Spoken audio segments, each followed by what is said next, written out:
একে চিনতে পারলেন? একে কুঠার বলা হয়। আপনারা জীবনে কোথাও না কোথাও কোনো না কোনো রূপে এটা দেখেই থাকবেন।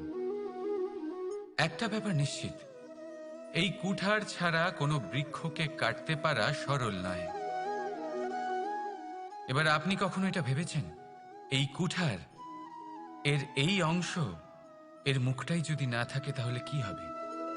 এ শুধুমাত্র কোনো বৃক্ষই নয়, তার কোনো ডালও কাটতে সক্ষম হবে না। এবারে ভাবুন, এই শুকনো কাঠের হাতল এ আমরা কোত্থেকে পেলাম? কোনো এক বৃক্ষ থেকেই। সেই ডাল যাকে কেটে ফেলা হয়েছিল এক বৃক্ষকে কাটার জন্য, এই ডালই শস্ত্ররূপে প্রস্তুত। আমাদের জীবনে আমাদের প্রিয়জন, আমাদের আপনজন যখন সময় কখনো কখনো তাদের সঙ্গ না দেয়, যদি তারা দৈন্য দশায় থাকেন, তাহলে তাদের সঙ্গ কখনো ছাড়বেন না। ওনাদের প্রয়োজন শুধুমাত্র মনোবল। তা তাদের দিন। তাদের সাহায্য করা আপনার কর্তব্য। হয়তো তাদের সাথে থেকে আপনার কোনো লাভ হবে না, কিন্তু তাদের দূরে থাকাতে আপনার ক্ষতি অবশ্যই হতে পারে। সর্বদা সাহায্য করুন।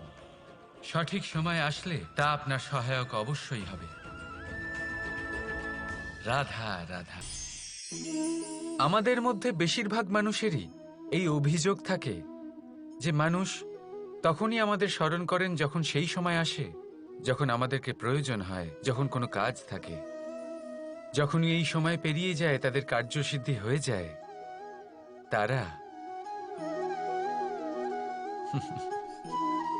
আমাদের থেকে দূরে চলে যান, ভুলে যান আমাদের। এবার এই বিষয়ে ভেবে খারাপ অবশ্যই লাগে। এই পরিস্থিতিকেই অন্য এক দৃষ্টিভঙ্গি দিয়ে দেখার চেষ্টা করুন। মনে রাখবেন, মানুষ প্রদীপের সন্ধান তখনই করেন যখন তার জীবনে অন্ধকার থাকে। আপনি প্রসন্ন হয়ে উঠুন, কারণ আপনার কাছে সেই সুযোগ আছে যে কারোর জীবনে প্রকাশের কিরণ আনতে পারছেন, কাউকে সঠিক পথ দেখাতে পারছেন, কারোর সহযোগিতা করতে পারছেন, এই পুণ্য অর্জন করতে পারছেন। কারোর থেকে কোনো আশা রাখার দরকার নেই। যার আপনাকে যতটা প্রয়োজন তাকে ততটাই সাহায্য করুন, ততটাই সবাইকে প্রেম বিতরণ করুন। আর এই প্রেমের ভাব নিয়েই আমার সাথে বলুন, রাধা রাধা।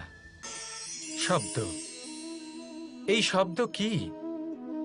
ফুসফুস থেকে নির্গত বায়ু যা কণ্ঠের সাথে ঘর্ষণে কম্পনে পরিবর্তিত হয়, এই কি শব্দ? না, শব্দ হলো নাদ, শব্দ হলো ব্রহ্ম। এই শব্দ অত্যাধিক শক্তিশালী। এই শব্দতে এত শক্তি থাকে, এই সংসারকে বদলে দিতে পারে। আপনার শব্দ বীজের ন্যায় হয়। কারোর মনে কাঁটাও উৎপন্ন করতে পারে, আবার পুষ্পও উৎপন্ন করতে পারে।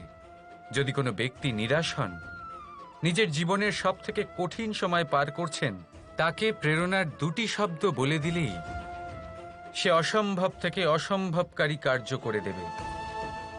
যেমন জাম্ববানের প্রেরণার দ্বারা বীর হনুমান সাগর পার করেছিলেন। আর যদি কেউ উৎসাহী হন, তার উৎসাহ কম করার জন্য বলা দুটি শব্দ তাকে তার পতনের দিকে নিজে থেকেই নিয়ে যেতে পারে। তাই এই শব্দের মাহাত্ম্য বুঝুন, শব্দের শক্তিকে বুঝুন, আর আমার সাথে ভালোবেসে বলুন, রাধা রাধা। কি হলো? মন খারাপ? জীবনের সমস্যার বিষয়ে ভাবছেন? ভাবছেন যে কেন সমগ্র সংসারের সমস্ত কষ্ট, সমস্ত সমস্যা আমার ঝুলিতেই এসে জড়ো হলো? সবাই এটাই ভাবেন। চলুন, আমি আপনাকে বিচার বিবেচনা করতে বাধ্য করছি। ভাবুন ঝিনুক, ঝিনুকের পেটের ভেতর কাঁকড়ের এই যন্ত্রণা, ঝিনুককে তা কেন ভোগ করতে হয়?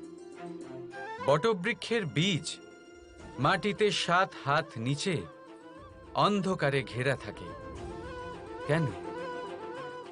সংসারের সবচেয়ে তীক্ষ্ণ জ্বালা সূর্যকেই জ্বালায় কেন? কারণ ঝিনুকের মধ্যে সেই ক্ষমতা রয়েছে মুক্ত জন্ম দেওয়ার। বটবৃক্ষের বীজেই সেই বল রয়েছে যে সে সংসারের সবচেয়ে দৃঢ় বৃক্ষ হতে পারে। সূর্যের মধ্যে সেই ক্ষমতা রয়েছে যে সে নিজে জ্বলে এই ব্রহ্মাণ্ডকে প্রকাশ দিতে পারে। সেই জন্য জীবনে যখনই বিপদ আসবে, সমস্যা আসবে, তখন নিজেকে বোঝান যে প্রকৃতি আপনাকে এই জন্য চয়ন করেছে, কারণ প্রকৃতি এটাই ভাবে যে এই পরিস্থিতিতে সর্বশ্রেষ্ঠ ফলাফল আপনি বের করতে পারবেন। রাধা রাধা।